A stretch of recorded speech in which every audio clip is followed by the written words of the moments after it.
It's time for the Juneteenth Atlanta podcast. This is the big black man. Blacker than black can be, blackety black. The big black man.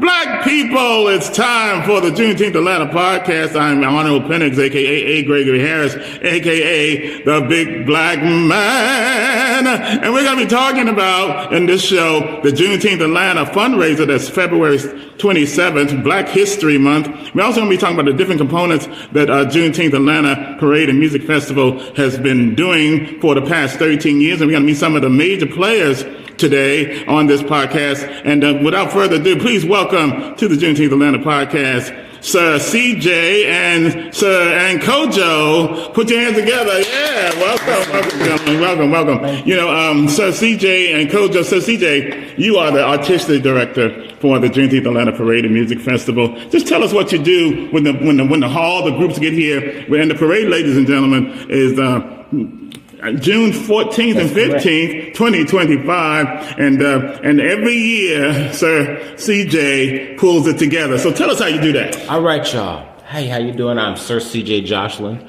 I am the Creative Arts Director for Atlanta Juneteenth Parade and Festival. And you all, to pull this parade together, it takes you. It takes us to do it, you all. That's right. So the bands, the motorcycle groups, the car groups, the dancers, the council, the city council officials, the Senate, if you're running for office, the grand marshals, the celebrities. I'm all in there, y'all. You also march too. Yeah, and I do march. And you was the White Tigers. Tell us about the White Tigers. So I am the director and founder of the infamous Marching White Tigers. Started May 29th of the year 2003. I am the International Prince of Drill, governed by the Elks Association. Okay. So my team is in 4 cities in 4 states. And I am known to the kids here in Atlanta as Mr. Shiny Pants because they always say you can see me coming from a mile Mr. away. Shiny Pants, I'm going to leave that alone. When this parade time, you'll never know what type But you got to have shiny pants in the parade. That's right. You got to bling bling. You got to show up. But you're also a wonderful chef. And ladies and gentlemen, here, if you just tuned in, you listen to the Juneteenth Atlanta podcast on the Big Black Man. Ladies and gentlemen, he is a master chef here at the Juneteenth Residency. And the Juneteenth Residency is where all the staff members live here in Atlanta, Georgia. So I won't give you the address because we don't want no stalkers. Okay. But I definitely want you to realize that we are pulling together a major event to celebrate our history and to celebrate us as the people. I work with the reenactment division, arts and culture, and we have different types of opportunities for you to get involved. We have a fashion component, we have a Juneteenth Atlanta Studios, and we have the Juneteenth Atlanta Music. But all this would not be able to happen without someone on the forefront of trying to find grants and sponsors and funding. And we have a big fundraiser that's coming up that you can participate in. You can be a part of that, and you can make sure that our founder, Bob Johnson, who created this wonderful event, can persevere and continue and unite Georgia with the biggest Juneteenth parade ever in history. And it's going to be televised. But how we able to do that is through your support. So please, this time I'm going to introduce you to the czar of grant writing here at the Juneteenth Residency, Mr. Kojo. Bobby, take it away, Bobby. Who are you? How y'all doing? I am Kojo Soul. Some know me as Bobby, and I'm the administrative director here at Juneteenth ATL, as well as one of the performers. And I'm just going to shine some light on a little bit about what I do, and as well as this fundraiser we have coming up. But my job here at Juneteenth ATL is to find funding, find sponsors, find community partners, as well as performers, speakers, and entertainers. Now, for this event that we have coming up on the 27th, this is a fundraiser and our official Black History Month campaign, and it is held at the Atlanta City Hall from 5 to 9:30. There are special performers, speakers, and live entertainers, which you can find that list on the event page as well as our social media campaigns. However, if you are interested in performing or speaking at anything else that we have going on this year, you can reach out to us, and as well as getting your tickets on the link that is posted in the description box. And again, I'm Kojo Soul, and thank you for being here. And thank you, Kojo. So definitely, these are things you can participate. If you want to help and support, you can go to JuneteenthAtlanta.com right here on our internet. Go right on the internet and make your contribution. And check us out and go to our website, JuneteenthAtlanta.com. So for those who just tuned in, you're listening to the Juneteenth Atlanta podcast. What we're going to do is that I am in charge of the arts and culture component and in the reenactment. So basically, we're going to be presenting an excerpt from the fundraising production from the Theater for the Formerly Incarcerated. And it's called A Portrait of Marcus Garvey. So what we're going to do is share a snippet. We're not going to go too long. We're going to go right into the time as we get as much as we can get in before we close the show out. And we're going to read the play, and I have Sir CJ is going to be here to help me do that. And we're going to just back it out and then rock it out. So we're going to start with A Portrait of Marcus Garvey, which I play Marcus Garvey. So you're going to be hearing me do that. And what we're going to do is it's going to be presented sort of like an audio play in the historical style of the old-time radio drama. So listen carefully, because he's going to read all the stage directions, just to give you an idea about the play and who Marcus Garvey was. It takes place in a museum, but you're going to hear all of that, and then he comes to life, and that's how we get started. So listen carefully and be a part of that. So it's time for The Portrait of Marcus Garvey audio play. A photo art display. Photos of the history of Marcus Garvey can be seen mounted and hanging on the stage. The UNIA soldier can be seen at his post, guarding the portrait. A floor portrait of Garvey can be seen in the center of the stage as the lights fade. In the audience, a lighting cue is given, and the portrait comes to life and speaks to the audience. Knowing the sufferings of my forefathers, I shall give back to Africa that liberty that she once enjoyed hundreds of years ago, before her own sons and daughters were taken from her shores and brought in chains to this Western world. There is a lighting cue as a setting is changed to the Harlem office of the UNIA. The UNIA secretary, Amy Ashwood, appears with a pad and pencil to record Garvey's every word. I was born on August 17th, 1887. I grew to be a man in St. Anne's Bay, Jamaica, British West Indies. I was an ambitious, bookish boy who scarcely knew there was such a thing as racial prejudice until I was 14. I became apprentice in 1901 and left school around 1903. After moving to Kingston in 1906 to work as a printer, I became active in the Printers Union. I started my first, although short-lived newspaper when I was only 21. I left Jamaica soon after in 1911 for Costa Rica and Panama, where I edited newspapers before returning to Jamaica. I sailed to England in 1912 to further my education and took classes at the Birkbeck College in London. A special lighting cue is given as Garvey recites, "We did not come here of our own free will. We were brought here, and so the question of birth does not enter into the question." Lighting returns to the UNIA Harlem office at the dictation of his life. After travels through Western Europe, I returned to Jamaica in 1914 with a new purpose, inspired by the American Booker T. Washington's Up From Slavery. Through this book, my doom, if I may so call it, of being a race leader dawned upon me. Upon arrival to Kingston, I immediately founded the Universal Negro Improvement Association and African Communities Imperial League, with the purpose of uniting the Negro peoples of the world into a great body to establish a country and government absolutely of our own. A special lighting cue is given as Garvey recites another quote. "We, the duly elected representatives of the Negro peoples of the world, invoking the aid of the just and almighty God, do declare all men, women, and children of our blood throughout the world free citizens, and do claim them as free citizens of Africa, the motherland of all Negroes." Lighting returns to the Harlem office, setting in reviews Continue. To raise money for my organization, I traveled to the United States in 1916.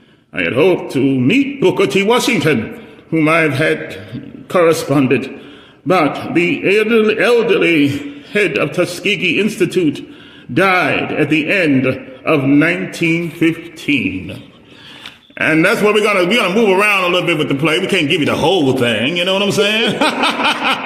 We're gonna go to the Sir CJ plays the soldier, with the soldier for the UNIA soldier. So we're gonna read that scene of the UNIA soldier for Sir CJ to let you know what he does in the show. But the soldier is very, very important because, Garvey started a movement that was very, very unlike anything else in the world, because he wanted to, as he said to Booker T, he wanted to bring black pride back into the feelings, into the psyche of African Americans who were robbed of their language, robbed of their homeland, robbed of their self-respect.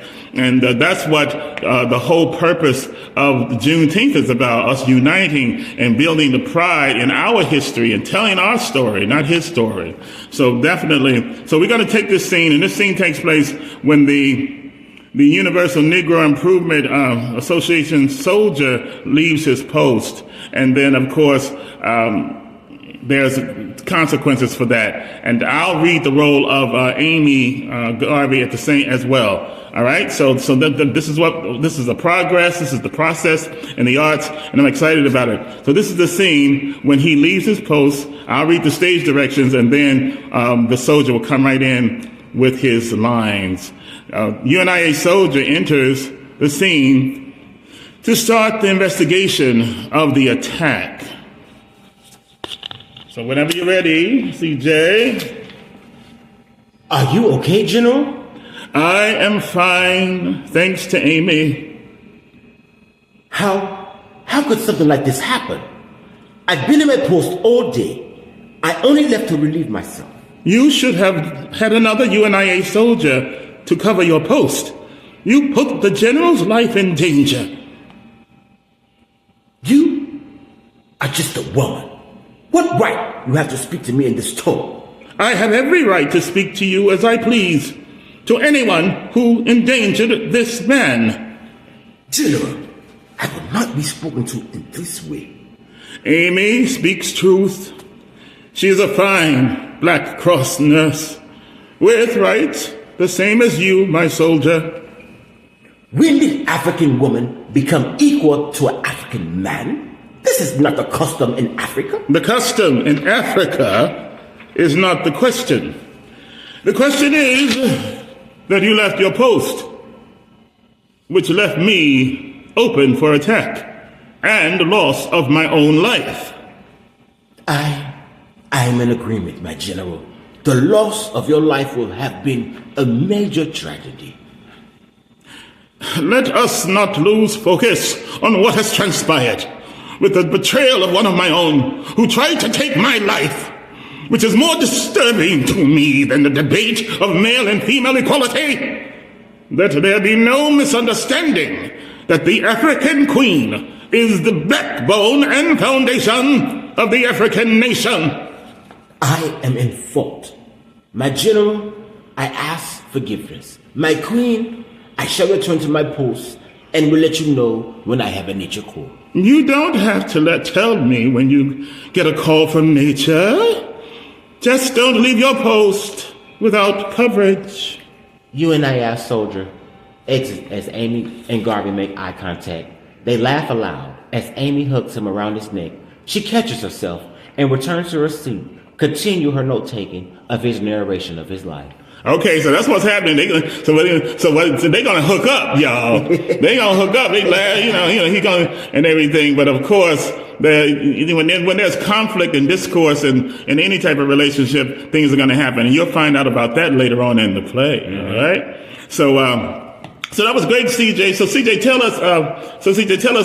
How did you come about trying to find a character for the playing the UNIA soldier? Because he was about pride. For those who can't see us, CJ is a tall, strapping, dark chocolate man who has definitely fits the role of the UNIA soldier. He has African features and just very, very well proportioned. And I'm so excited about casting him in the play. And CJ is so talented. But CJ, we discussed about in our coaching session about how you approach this role. So what did you take from that session that we had together talking about it? So it really applied because this soldier, he's very proud. He's a very proud man. He's proud to be the soldier for Garvey, and he takes his position very, very serious to the point that he had to, from reading it, he waited so long to use the restroom that he didn't want to let nobody else take his post. So. Yeah, because he wanted to be the best, and he wanted to make a difference. And sometimes people can be that way. CJ, overzealous about wanting to be perfect, and none of us can be perfect. And so you see that in this character, because you could be so perfect and then you mess up, right, in a major way. And that's what seems to have happened. And he messes up in a big way throughout the production, throughout the play. So the character has a through line and everything. So I think his relationship that's brewing between Amy Ashford and him. Can you see how that could happen? When most of the time when people in relationships, for those who don't know me, I'm a numerologist and sexologist for Kiss FM and New York radio personality with Dougie Fresh and Reverend Al Sharpton's WBLS and WLIB 1190. I am a life coach. For those who don't know, who's listening to this episode, known for dealing with celebrity clients throughout New York and throughout the country, actually. And so relationships, for me, acting and also being a part of working with other people is about building relationships. Would you agree, CJ? Yes. Relationships, because sometimes it's difficult, and sometimes, especially in this 9-year, everyone, but let me get a little bit of numerology work. It's 2025. 2025 adds it to the number 9. The number 9 is ruled by the planet Mars. So there's already been fires. Tempers are going to be flaring this year. Please be sure and be very careful and not to fall into any type of confrontation with anyone this year in 2025, because a lot of things are ending and a lot of things are beginning. But most mainly, everything you've been working on for the past 9 years will come to fruition, good or bad. So CJ, what have you been working on a positive note that you think that for a while that they can come to fruition here in 2025? Is there anything that you're looking forward to? You've been working on for a while. Ooh, okay, listen. So I'm excited for my newest. It's not really my newest because I'm bringing it back. Georgia drill team and drumline. Georgia drill team and drumline. My vision for this group for this year is no less than 100 members, and we have competitions lined up. The Elks have already sent us our notice for the World Championship of Drill Team, and that takes.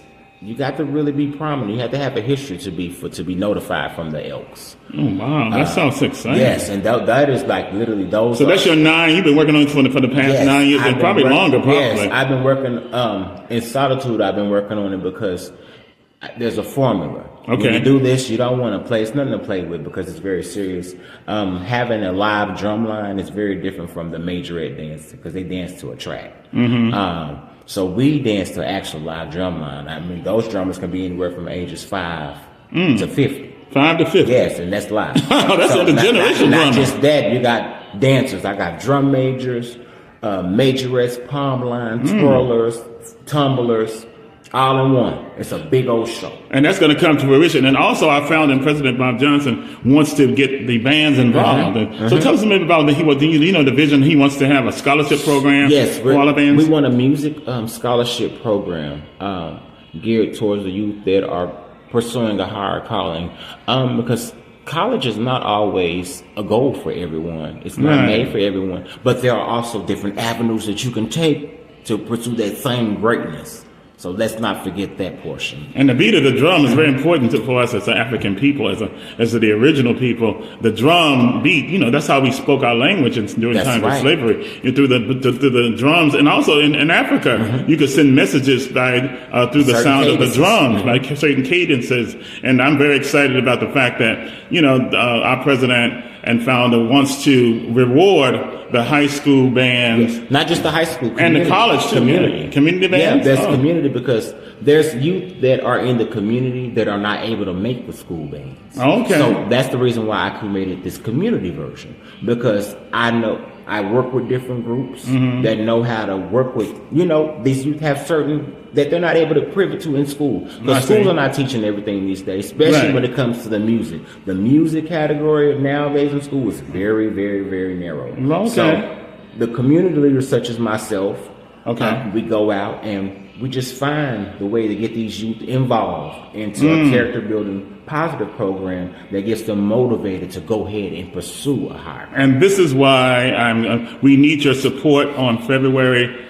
27th at City Hall. If you're here in Atlanta, Georgia area, come with your best offering, your best check gift to the Juneteenth Atlanta Parade and Music Festival. We want everybody there. I've sent it to all of my top people. I'm trying to get some people to come on through, and some celebrities and people that I may know that can write a check. We definitely have interest from Black Votes Matter, so they're going to be making a presentation. Monica Green is going to be also talking about the different avenues of the vendors and the hair products and things and the vendors that she's going to be working with, a webinar. So we have different types of things that's going to help generate our magazine, Juneteenth magazine. Yes, I'm excited about being a part of that. Definitely going to do a story on you, CJ.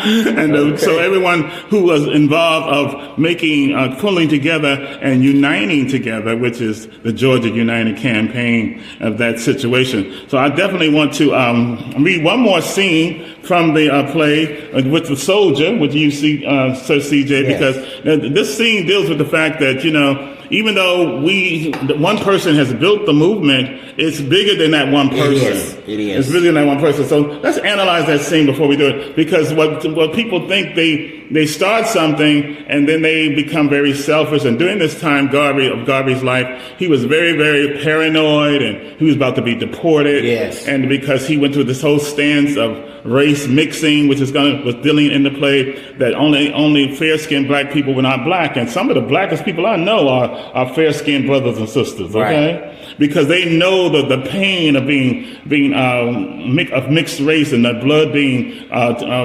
with the slave owner and the slave master. So definitely, W.E.B. Du Bois talks about that in the show. But the UNIA soldier, the one who missed this, had to go for a nature call. The one who gets into some type of entanglement with his wife and Amy Ashford. So that's give us some of that little spiciness in it. But at the same time, we don't want to do that. So let's find the scene in which you're going to read that. And that's in Act 2. But it's a song that we end the first act. Before the scene, we're going to do the song, because we're almost closing now. If you're just tuned in, you're listening to Juneteenth Atlanta Podcast. I'm the Big Black Man. So when I tell you to join in with me, you can. Okay. And this is the Ethiopian anthem that the character sings in the play, which is portrayed by me, A. Gregory Harris.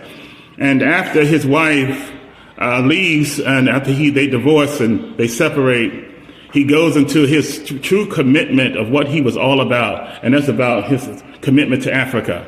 And this is how it goes. Ethiopia, the land of our fathers, the land where the gods loved to be. As storm clouds at night suddenly gathers, our armies come rushing to thee. We must in the fight be victorious when swords are thrust outward to gleam.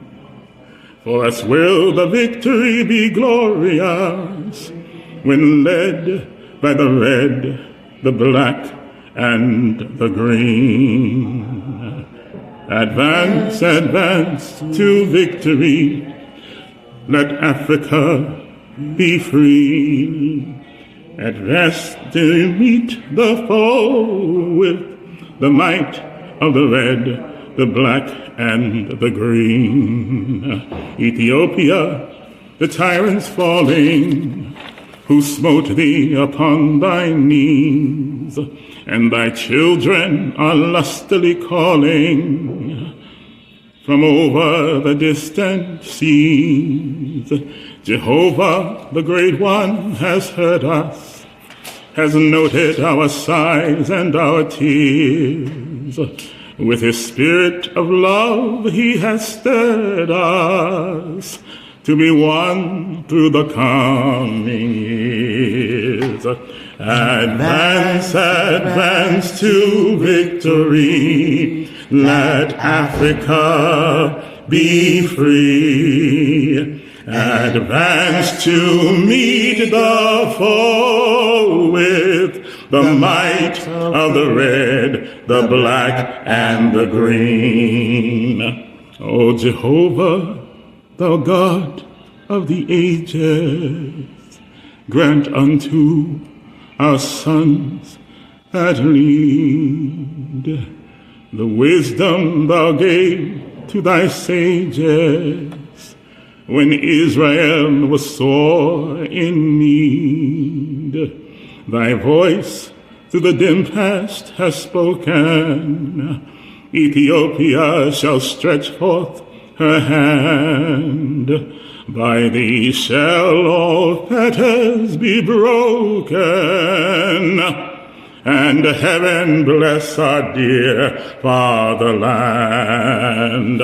Advance, advance to victory. Let Africa be free.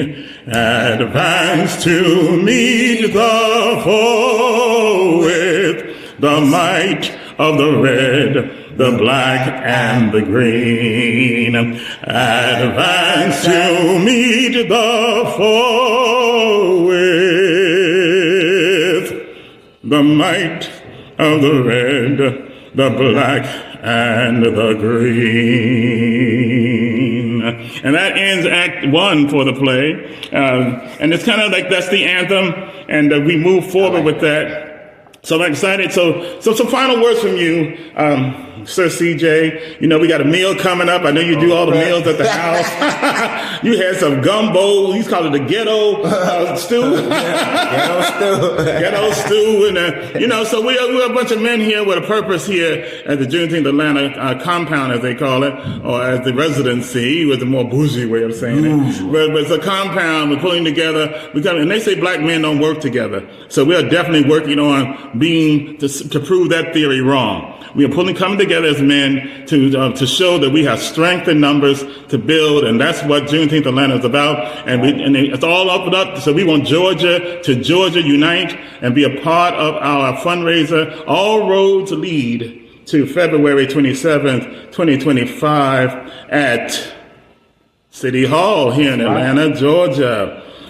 Well, everybody, that's my time, and I want to thank you for listening. And for those who just tuned in, this is the Juneteenth Atlanta podcast. I'm the Big Black Man, and as always, I'm black, blacker than black can be, blackity black, the Big Black Man. Black people, pay your light bill. See the light. I'm out. Peace. Black power. Mama soon, mama sa, mama kusa, mama boom, mama sa, mama kusa, mama boom, mama sa. Juneteenth ATL, ladies and gentlemen. Juneteenth ATL is happening right here on June 14th and 15th, right here in Atlanta, Georgia, Piedmont Park. Be there or be square. You ain't gonna be nowhere. See y'all. I'm out of here, y'all. Bye.